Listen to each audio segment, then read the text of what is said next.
This is Carita Parks with Bowie TV. It is day 3 of OTAs. It was another energetic day of practice.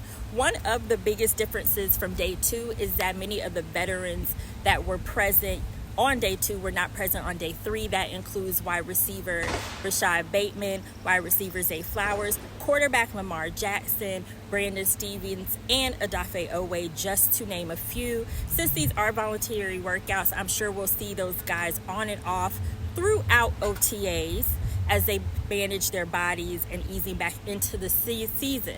Someone who has been a mainstay all 3 days is Derrick Henry. Ever since he has signed with the Ravens, his presence has been fairly consistent. Also, Coach Harbaugh and offensive coordinator Todd Monken both spoke to what they've seen from Derrick Henry. They're both very impressed, having had the opportunity to work with him hands-on now. Coach Harbaugh specifically mentioned that he is very impressed with Derrick Henry's work ethic, whether it is in the weight room or on the field. So it'll be really exciting to see what him and Lamar Jackson are able to do as the regular season approaches.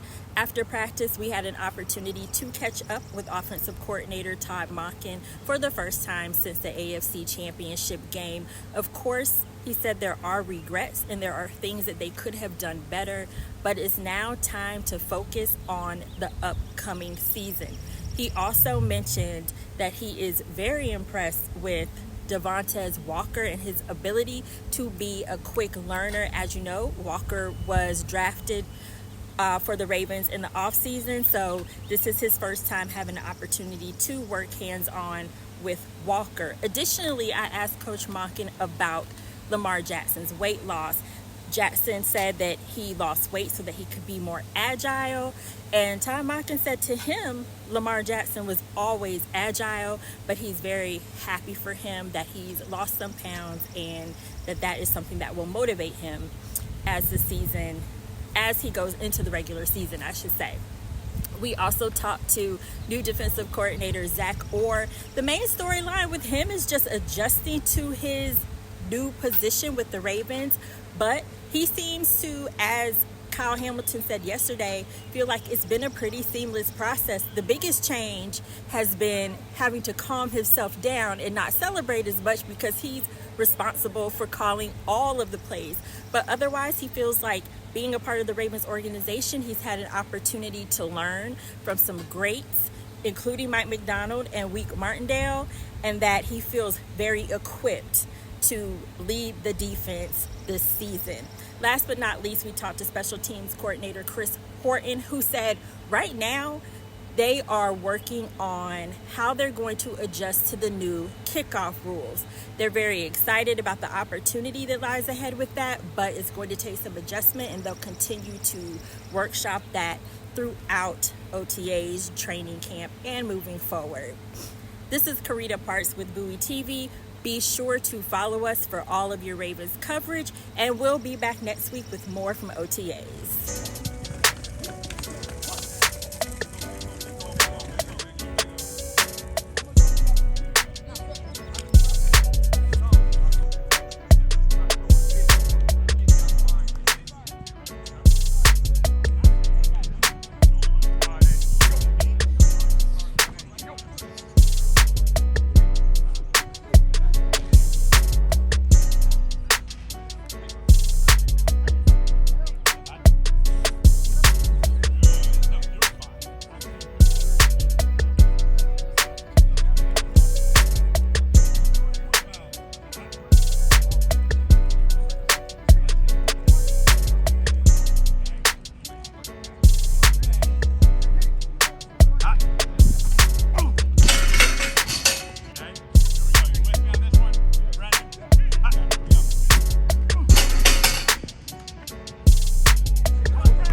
does it feel to be the one speaking that they're walking with? It's pretty crazy. It's pretty crazy. I mean, I used to always, like you said, as a player, walk through, go to the locker room, exit the practice fields, and now, being up here talking to you guys, more frequently, it's going to be fun. Zach, I know you're focused on week one, but was it exciting to see the homecoming game for Dallas show up as early on the schedule as it did in week 3?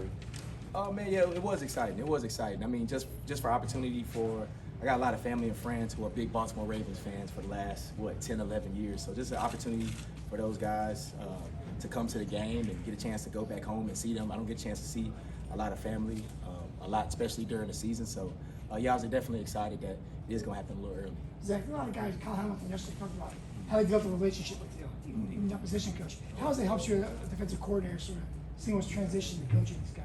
It definitely helps, man. I think just the coaching culture that we have here, man, like every coach coaches everybody. Now, obviously, when you're a position coach, you focus on your guys, but I mean, we're a family here. So I've always, as a linebacker coach, I know the D-line, the safeties, the corners,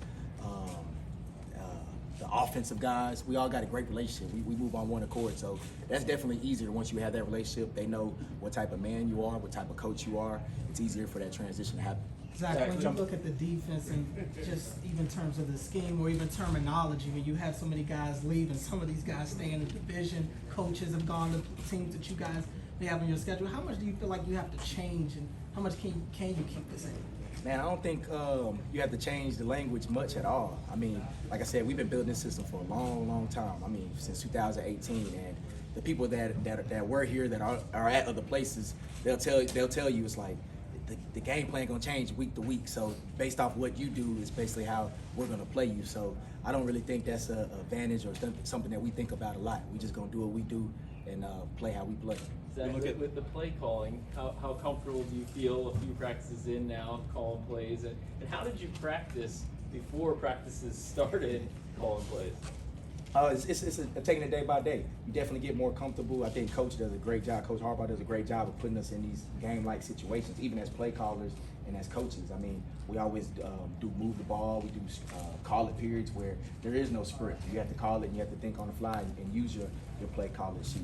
And just how I prepare, man, just go back and when I'm watching the film or watching games from last year, just looking how I would call it, looking at the situation, trying to put myself in those shoes. And then just before practice, just reviewing my play call sheet and just trying to play out scenarios in my head that could possibly come up. Zach, do you remember as a player if you ever got a play call from your coordinator and you're like, man, I wish I could call a play right now? Definitely. I mean, when you're a player, you think that a lot of times you think you got all the answers. You're like, man, we could do this, we could do that. But when you step back and you become a coach and you become a play caller, you kind of see the bigger picture of things. You're not just thinking about just your one particular area or position that you're playing. You take a step back and think about the whole game. Zach, Kyle Hamilton, he was first team All-Pro a year ago. He did so many things.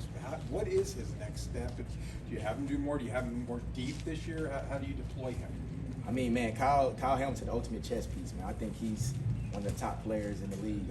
My goal for him is to, one day win the defensive MVP here in the league. I think he's that type of talent. He's that type of work ethic. He's that type of person. Like I said, the thing about him being the ultimate chess piece, depending on what the offense does, he can play anywhere. He can play safety, deep safety, box safety, he can play corner, he can play nickel, he can play backer, he can even play outside linebacker too. And you guys know he can rush the passer. So the thing that you appreciate about Kyle Hamilton is he works at it. He's a smart player, so he can handle all the different volume that you get him. And I think he's eager going into his third year to do more. So we'll see. Zach, with that in mind, identifying a number 3 or a third safety to go with with Kyle and with Marcus Williams, that you can deploy Kyle in different ways. Is that a priority for you right now in terms of your internal options, seeing who can maybe emerge to replace that Geno Stone role at the very least? Yeah, for sure. I mean, obviously, with Kyle being the ultimate chess piece, like the third safety position is important. I feel like we got some great in-house candidates that are working their butts off since day one, man. So we're excited. They had a good first 3 days to practice, so we're excited to see where it goes. But yeah, that position is important. Zach, the first 4 weeks of schedule, you got Mahomes, Prescott, Allen. How does that feel as first year coordinator? Are you sort of, does it just kind of like make you alert? How do you feel going into that part of the schedule? Man, it was funny because Coach was talking about this the other day. He said, everybody in this league is good. If you're not prepared and you're not doing things the right way, you'll lose and get your butt kicked by anybody in this league. So yeah, you respect the guys. We respect the team, the quarterbacks, the coordinators that we're going to face as a defense. But we honestly believe if we prepare the right way, we play how we're supposed to play. It's not going to really matter, who we're playing or when we're playing. Zach, there's a number of former NFL linebackers who went on to be great coaches, right? D'Amico Ryan, Vrabel, Geronimo, Antonio Pierce. What is it? Do you take any inspiration, any tips, and what is it about being an NFL linebacker that helps you be a good coach? I definitely take inspiration from that, just playing the position. I mean, all those guys you named, D'Amico Ryan, Mike Vrabel, Antonio Pierce, those guys are great players. I grew up watching those guys. And I just think the linebacker position, you're in the middle of the defense. You have to be able to understand what's going on up front, understand what's going on behind you, understand what's going on beside you in the run game and in the pass game. So you have to be, you in all those meetings. They say run game meeting, linebackers in there. We say pass game meeting, linebackers in there, okay? Protection meeting, blitz meeting, linebackers in there. So you everywhere. You have to have a grasp of the whole defense and how it fits together because you're in the middle of it. You have to execute a lot of jobs, and you also have to get everybody lined up because when people want to know the call or people want to know where they got to go, they're going to look at you just like how they look at Roquan Smith now. Kind of going off of that, Roquan came and took ownership of the defense pretty much as soon as he came here. Now that you're out here with players, how much easier has it made things that you already have that relationship with him as he has that connection with the entire defense? Man, it's good. I mean, me and Ro, we built a great relationship since he got here. We continue to build on it. I know he knows how I roll. I know how he roll. We're comfortable talking to each other, sharing ideas, sharing thoughts with one another. We respect one another. And so it's easier, man, for real. And when you have a guy like Roquan Smith in your building, like everybody has preached time and time again, I mean, he's one of the best players in the league, one of the best humans walking this earth. And then when you have one of your best players being one of your best workers, I mean, everybody else looks at that and gets inspired, not just players, just coaches and everybody in the building. So, him still being here is a blessing for all of us. Zach, I feel like the last few years on the sideline, you're a really animated, passionate coach. And I'm just looking at you in 2 practices. It's a little bit different when you're the coordinator. Was that a conscious decision or what? Yeah, I got to calm myself down a little because, now after a play, I celebrate. Now I got to get ready to get the next call. Like I can't celebrate too hard. And like previous years, I'm just listening, waiting to hear the call. But now everybody's looking at me like, what's the call? What's the call? So I have to keep it, mild tone now. I'm still going to express my excitement when the time is right. But I definitely have to be aware of that because things get moving quick, and you have to be planning ahead. All right, you got the call. What's the next call you thinking? Okay, what's the down distance? What situation? What have you done before? What do you want to do next? So you definitely have to be more conscious. So it won't be as much animations on the sideline as previous, but it's all good. Sorry, along those lines, I forget if we asked at your introductory presser, but do you have an idea yet of where you'll be calling plays during the season? Yeah, I'm gonna be on the sideline. Zach, Trenton Simpson is a player that young is now stepping in for a big role. At one point, you had to do something similar to that. Just what are your first impressions of him, and what's it been like coaching and working with him? Man, it's been great, man. Trent been great since day one, and nothing has changed. Like the thing I loved about Trent when he first got here, we kind of knew talking, to the people at Clemson and people close to him through the draft process that this dude's a hard worker. He's competitive. He's gonna do whatever he needs to do to continue to get better every single day, and he did that, man. Even last year when he knew the situation he was in, probably wasn't gonna play a lot, which he didn't. He came in every day prepared like a starter. All right, so now you look at the situation where he's in a role now where he got a chance to compete for the starting job. Man, he's even working even harder, which is crazy because he was already going 100%. So I've been real impressed with him. He's looked good these first 3 days. He's been here the whole offseason program. You could see the difference in him. Guys like him, Tavius Robinson, Malik Ham, all these second-year players that from their rookie year, they starting to take that jump, which is exciting to see as a coach. Zach, whether it's guys you played with, guys you played under, or guys you coached with, have you reached out to any of your former defensive coordinators to pick their brain a little bit about kind of making the jump and play calling and just kind of how they break down their week and all that? Not necessarily. I mean, we've had those conversations before.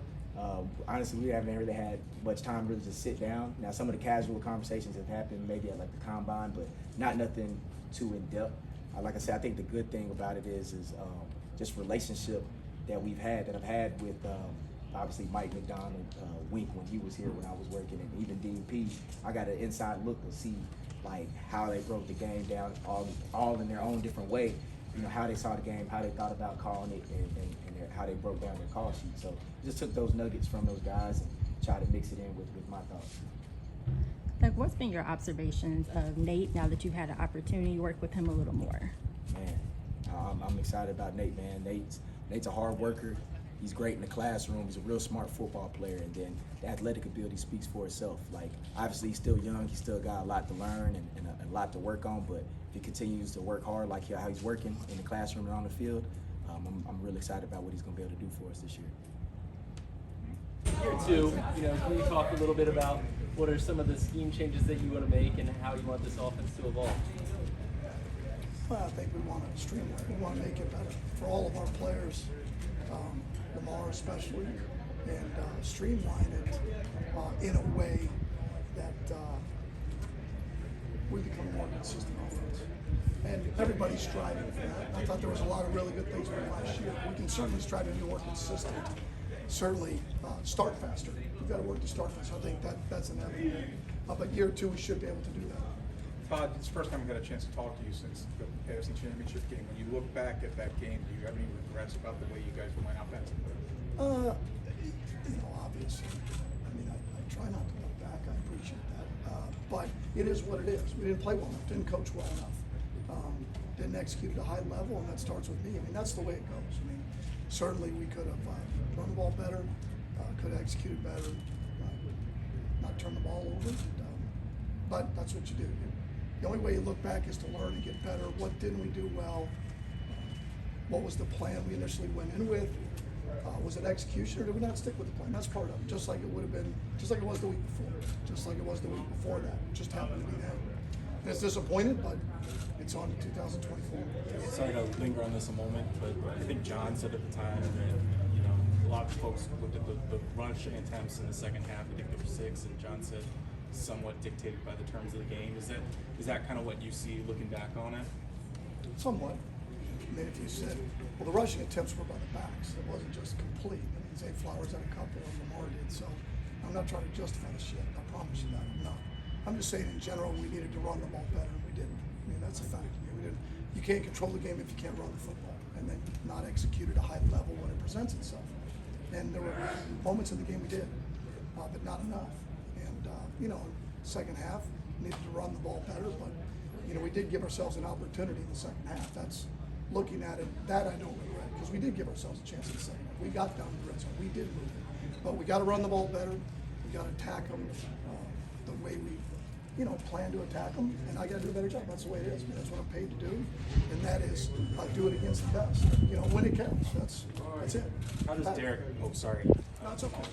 How does Derek Henry shift the equation for you? Is there something you look more at in your offense? I don't see that. I just see another good football player. I mean, Gus had a tremendous year for us. I mean, in terms of yards, touchdowns, and we expect the same from Derek. He's a tremendous football player.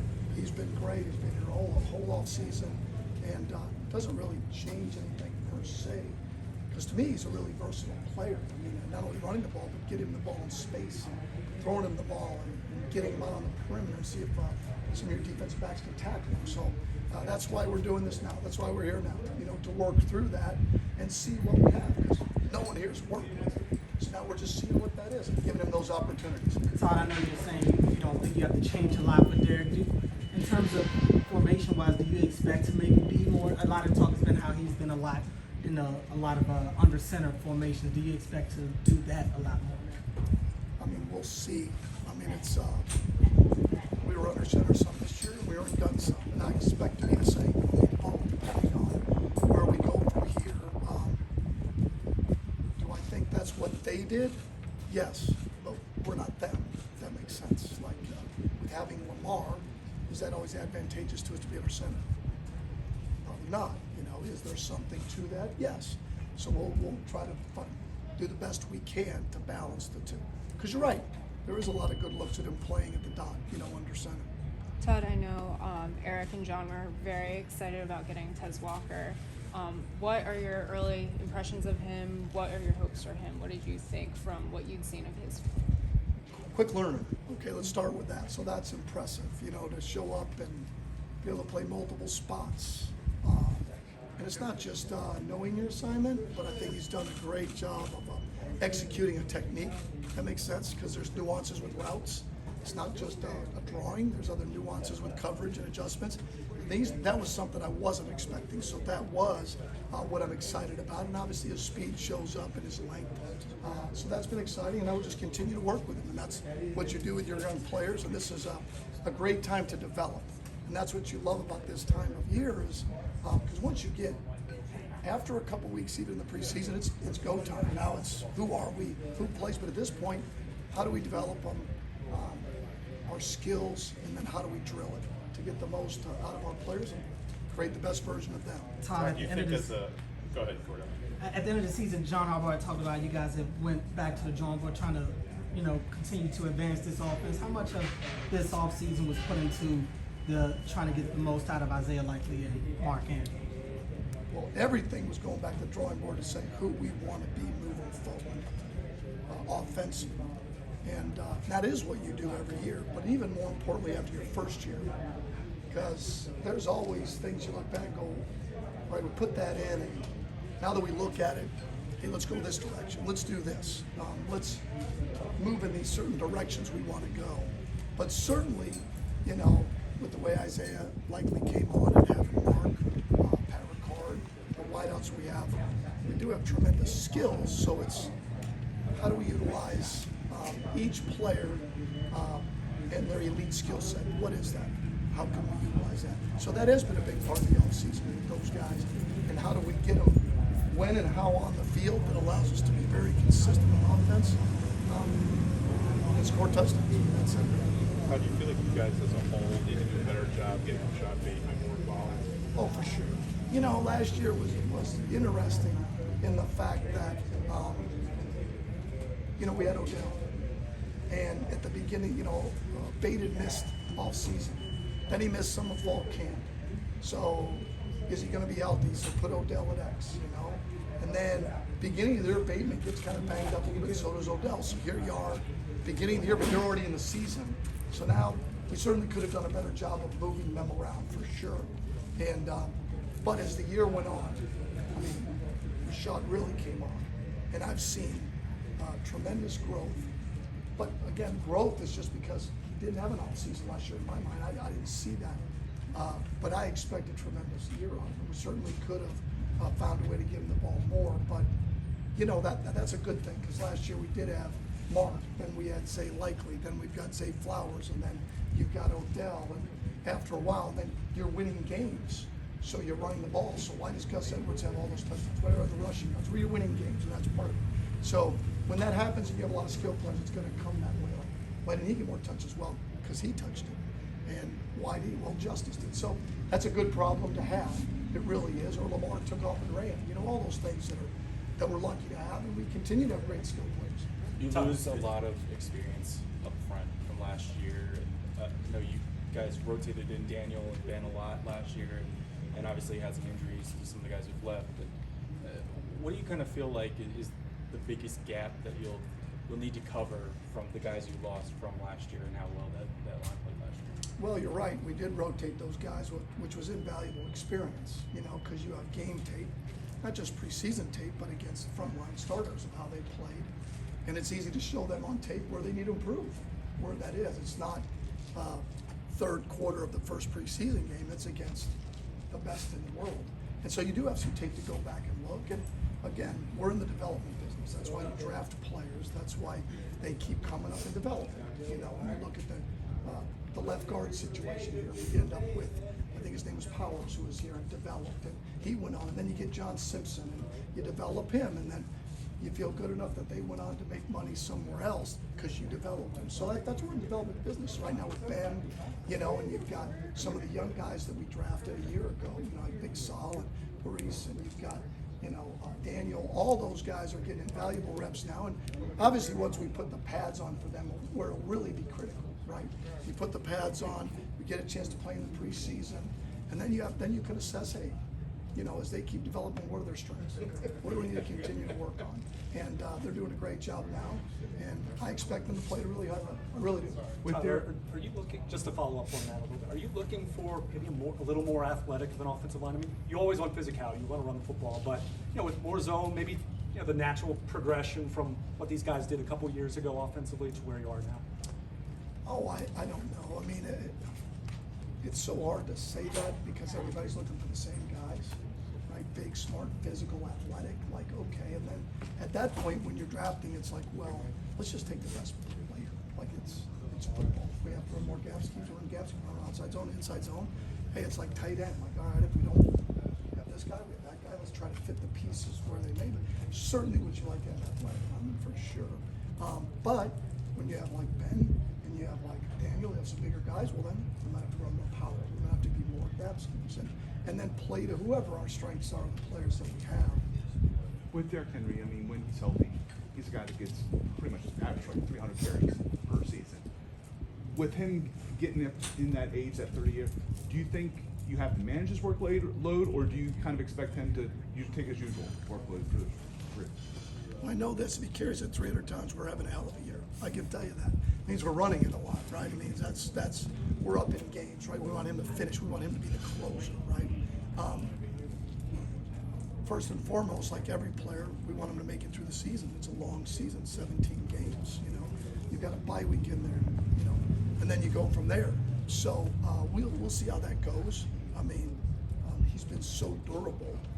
But I thought we did a good job last year of rotating the backs. I mean, Gus was powerful, but we split the reps. Now we had Keaton who came on, and we had Justice and those guys, but I still anticipate the same of, using all of our backs, try to put him in the best position to be successful. Todd, Last one. Todd, yesterday, Lamar, when he was talking to us, he said he lost weight to be more agile. Have you seen that agility? Have you seen any differences in his movement, and how you think that'll help him going into this season? Well, I can't comment maybe to where he was a few years ago and compared to last year, but I always thought he was agile. I always thought he was fast and hard to bring down. So, does he look great? Yes, he looks great. Has he worked hard? I assume that he worked hard to get that. I'm sure he didn't go on a hunger strike to lose the 20 pounds, so he's probably worked hard at it, to get to that point.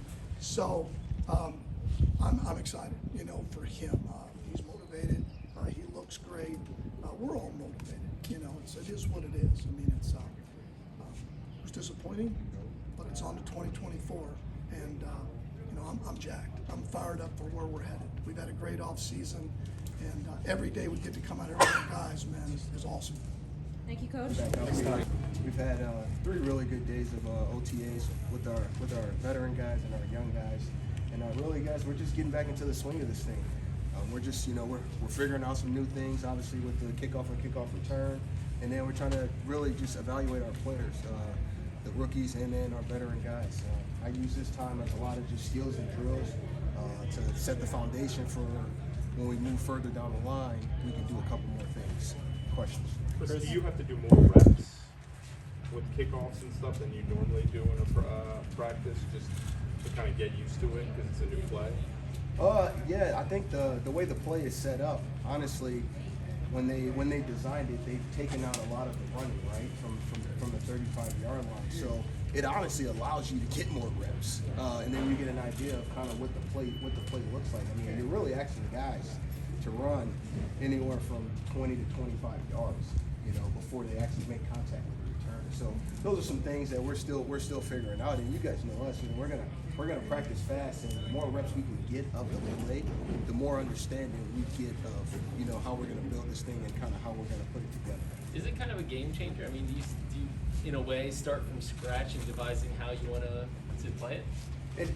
It really is. It's something new to our league, and I talk to the players about this. Is we're gonna build this thing together because we don't really know what it's gonna look like. We've seen video from the XFL and we understand what that looks like, but we actually got to get out here. We got to practice it ourselves to kind of see what those angles look like and see what we can run and what we can't run. So as we go through it, man, this off season, we're gonna be putting stuff in, we're gonna be taking stuff out, and when it's all said and done, it's put together, I do believe it's gonna be an exciting play in the hopefully we're on the exciting end of it, having a lot of success. Chris, do you see the similarities to it being like a running play in a lot of ways? Oh, I do. I could see that.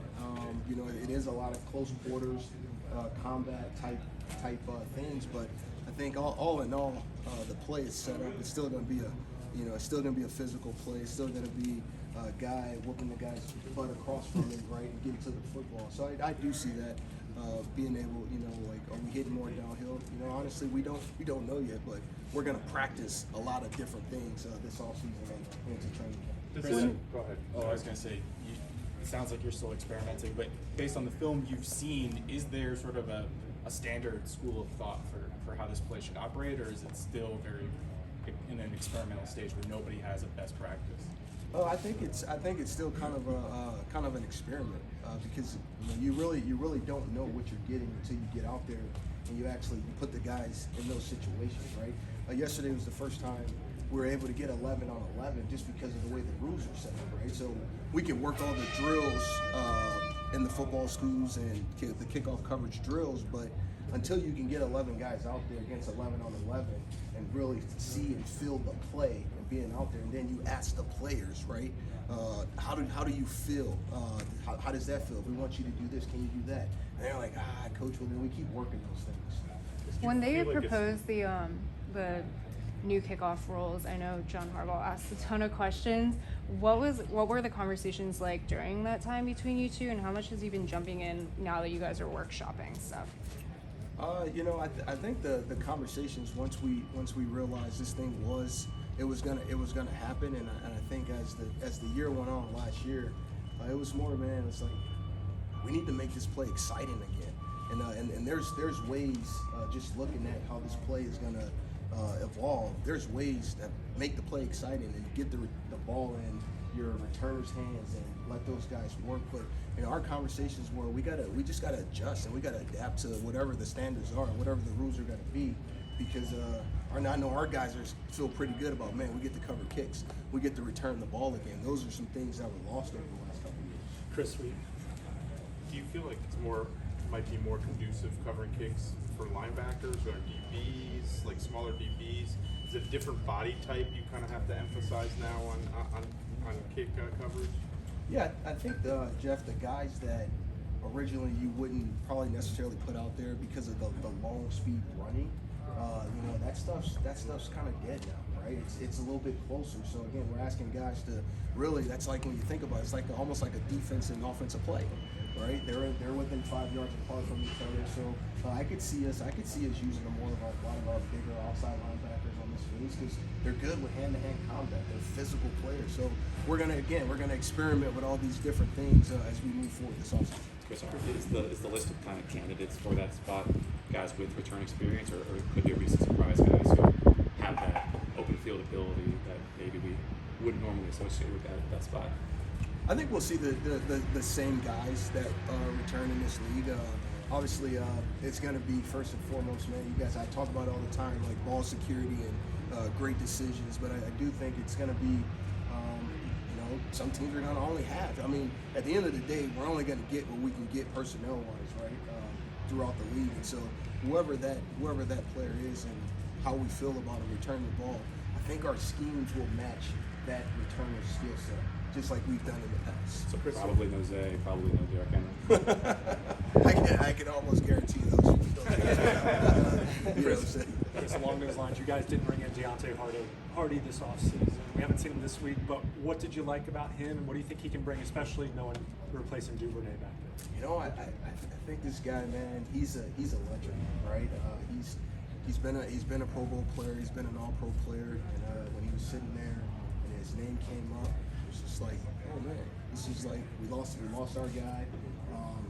We need a guy to fill these shoes, a guy with some experience. You'd like to have a guy with some experience, so you're not really relying on young guys, especially in the punt return game, right? And then it just allows us to do a little bit more back there. I'm excited about him. I know the coaches are, the players are. I talked to the guys, some of the veteran guys, like, hey, we got Hardy coming in, and those guys. Is that the guy from the Saints? The guy who should be in the Saints? Like, yeah, man, it's a little returner from the Saints, and so he's a well-known, respected returner in this league. Chris, I mean, obviously, this these new rules have given you a lot of work to do. But in some ways, does it feel just like, man, my job has more value. I'm actually scheming how to get yards, not just to kneel down out of some of these plays. That's funny. I mean, it's a play we get to coach, right?